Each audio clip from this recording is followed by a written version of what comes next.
In order to love others, you must first love yourself. Let me say that again. In order to love others, you must first love yourself. You can't give out what you don't have to give to other people. You know, the Bible puts it this way: out of the abundance of the heart, the mouth speaks. And that's true. Whatever you feel in your heart is what's going to come out of your mouth. It's how you're going to treat other people. It's going to affect how you relate to other people, to your friends, to your family, your coworkers, and so on and so forth. So it is not selfish to take time to put yourself first. It is not selfish to take care of yourself first. Because it's like, put this way, on an airline, when they talk about those masks dropping down in case they lose pressure so that you can breathe, what's the first thing they tell you to do? Put the mask on yourself first. Secure it to yourself so that you can breathe, and then take care of those around you. Because if you don't have air to breathe, you're going to die. And then you're a help to no one. The same is true, I know personally from working on EMS. They teach you my safety, my partner's safety, scene safety, my partner's safety. If you don't put yourself first and make sure you're in a safe area first, and you end up getting killed, dead EMTs help no one. And that's true. People who are burnt out, irritated, irate, or just full of anger, frustration, and hate do no one any good. If you hate yourself, you're not going to be a help to anyone. And that's the long and the short of it. So don't let the world or your employer or anyone, your friends or family, coworkers, whatever, tell you that it's selfish to put yourself first.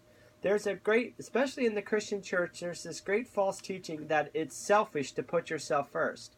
To truly love thy neighbor means you have to always put everyone else first and yourself last. That is not true. That is a lie from the enemy. That is a false teaching. It is a heresy. What it says is to prefer one another above your own self. That means don't seek your own selfish will and force people to be, do, act, say what you want them to be, do, or act, or be like. It means to consider other people more important than yourself or higher than yourself doesn't mean you beat yourself up and treat yourself like crap. It means that you don't let your ego, your will, your desires trump theirs. That you don't act like it's your way or the highway. If they don't act what you want them to act, you won't be their friend. That's what it means. It doesn't mean put yourself down, make fun of yourself, belittle yourself in order to make other people feel better about themselves. That's certainly not true. Remember, unless you respect and love and value yourself, you'll never be able to love anybody else to respect and value them. Because what's in your heart is going to reflect on how you treat other people, like I said earlier. If you hate yourself, you're going to hate other people. If you're constantly putting yourself down, you're going to put them down. It's going to affect how you act. And that's the truth. If you learn to be happy and confident and caring about yourself, then that's going to start to show to how you treat other people. If you're an angry, hostile person, trust me, I tell you from experience, and I've been struggling with it again lately. If you're full of pride and anger and bitterness because of hurts of the past, you are going to transpose that. So when somebody else treats you similar, whether on purpose or by accident, you're going to revert back to that mode of how that other thing made you feel, and you're going to attack them in your heart and in your words, and it's going to affect how you treat that person how that person related to you now. You cannot let the hurts of the past affect who you are now. You have to let them go. Because just because somebody accidentally or purposely treats you in a similar manner doesn't mean they're trying to be a bully like that other person was. Or even if they are, you can't continue having that unhealthy reaction of anger and getting mad and blaming them and cursing them in your heart or whatever your reaction of anger may be. You have to learn to forgive the past and let it go. Remember, forgiveness is loving yourself. It is putting yourself first. Forgiveness is not about the other person, because chances are they may not either A, realize they offended you in the first place, or B, the majority of the people, if they did, really don't care that they did. And the few that do, if you go to them calmly and tell them, look, you really hurt my feelings, or you really so on and so forth, or you really kind of made me angry there because you didn't really have the right to treat me that way, or this is how I took what you said, then that's going to continue to poison your relationships in the future. Gandhi said it best when he said, for unforgiveness and resentment for that matter, is like drinking a deadly poison and expecting the other person to die. So part of loving yourself is learning to forgive even those who you might consider enemies and letting go of the hurt of what they did. Now, part of loving yourself is spending time, whether you want to walk, pray. I, as a Christian, spend time in the Word, pray, seek God, get a group of friends and talk to them about how you're feeling.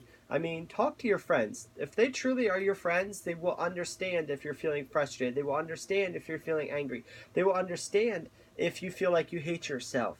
Good friends can help you see your strengths that you don't even realize that you have because you're stuck in this anger mode or this self-pity mode or this self-hatred mode where you only see your weaknesses. I know all too well, dealing with depression and anxiety, how easy it is to get caught in your head and see only your weaknesses and see only the things about you that you hate, that you wish you could change. You get tired of being, I can speak truthfully from my own heart. I get tired of getting angry at stupid things sometimes. I know. How many times have I shared with you the importance of not letting people get to you, that you're responsible and in control of how you respond? And yet how many times do I get angry over silly things? And I find myself getting angry about getting angry. And it just feeds on itself until I remember that God is faithful and that He makes a way of escape, that even when I'm angry, I can say, Lord, I am angry, I am mad, I feel disrespected, I feel all this. Lord, would you take all this anger, would you take all this frustration, would you take all this and just help me talk this through, Lord, and just hear my heart. And I begin to talk it through with the Lord, and I begin to pray about it, and I begin to praise Him that even though I may be angry now, that this is just a feeling, and feelings change, that feelings are not forever. And that I am not an angry hothead, and I need to stop saying I'm a recovering hothead, I'm recovering this. No, I am a human being, I am a Christian that sometimes gets angry. There is a difference. I no longer say, this is who I am. It is something I do. It is a foolish act I sometimes perform. I am not a stupid person. I am not dumb. I am not an idiot. Yeah, and when I lose my temper, sometimes I act like an idiot. But there's a difference between saying you recognize that bad behavior in yourself that needs worked on, and then going to get counseling, going with friends, going for deliverance, whatever you need to do to overcome that. Because you can't always do it alone. Most of the times you won't be able to do it alone. You'll need your friends to hold you accountable. Otherwise, it's just behavior modification done by your willpower. Well, how many people have tried to diet or exercise or control your temper or whatever you've done by willpower? What, does that last a whole, 2 minutes if you're lucky? Willpower is baloney. If you're doing it by your own strength or by your own power or by your own might, you will fail. Because it's not by power or by might, but by my Spirit, says the Lord. And the truth is, if you don't have good friends and counsel to keep you accountable, you are bound to fail. Now, there's a few success stories that have been an exception to the rule, but time, true, and tested thing. If you look at everybody's testimony, what is the number one thing that's in everybody's testimony?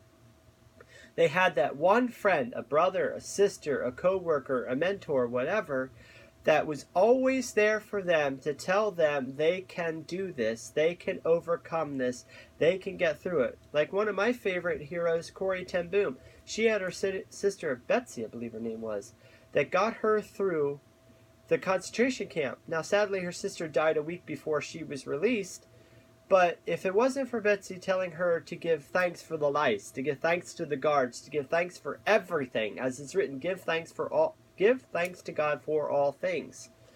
And that helped her get through it. So, there's nothing wrong with getting help, whether it's counseling or a friend to come alongside you and pray you through and get you through it. Because if you don't put yourself first, if you don't work on getting rid of that junk out of your own heart and learning to be happy and finding that which brings you peace and brings you joy and finding your purpose in life and that which brings you pleasure, then you're not going to be able to help anybody else. And that's the long and the short of the matter. So don't let anybody ever tell you that it's selfish to put yourself first, that you're being a bad Christian or a bad human being or a bad person or a bad whatever you want to put there because you put yourself first and tell other people no when they're walking over you or being disrespectful. There is a polite, respectful way of telling people, look, no, I am not going to be who you want me to be. I have to be what God created me to be, who God created me to be. I need to find what makes me happy and be doing what I'm created for. Or as Paul put it, I need to take a hold of Christ I need to figure out why Christ took hold of me. Or to take hold of that which Christ took hold of me. There we go. And to seek that. Because you are not another person. You cannot be a cookie cutter of another person. You need to find what God created you to do. You need to figure out what makes you happy. You need to find a way to learn to love yourself. And a key component to learning to love yourself is to forgive those who hurt you.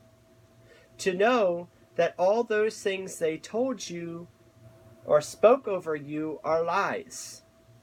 If your parents told you that you are good for nothing and you will amount to nothing, that is a lie. Do not believe it. Do not listen to those who say you are garbage, you're white trash, you're dumb, you're better off dead. That is not true.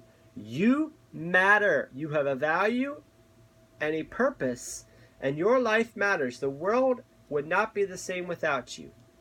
So learn that those curses spoken over you are not true. You are a wonderful human being. You are fearfully and wonderfully made in the image and likeness of God. And you need to learn to love yourself first so that you can love those around you. Because you're never going to be successful in business, in relationships, friendships, marriage, whatever you want to put there, until you first learn to love yourself.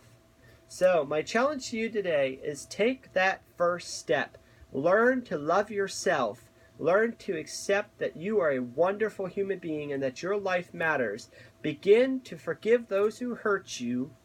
Bless those who curse you. And love your enemies, not for their sake, for yours. So you can let go of that bitterness, that hurt. If you need to, seek out counseling. Seek out good friends. If you need professional counseling, by all means, go to professional counseling. Whatever it takes, get rid of that garbage, those lies. Learn to love yourself for the wonderful human being that God created you to be, the wonderful blessing that you are.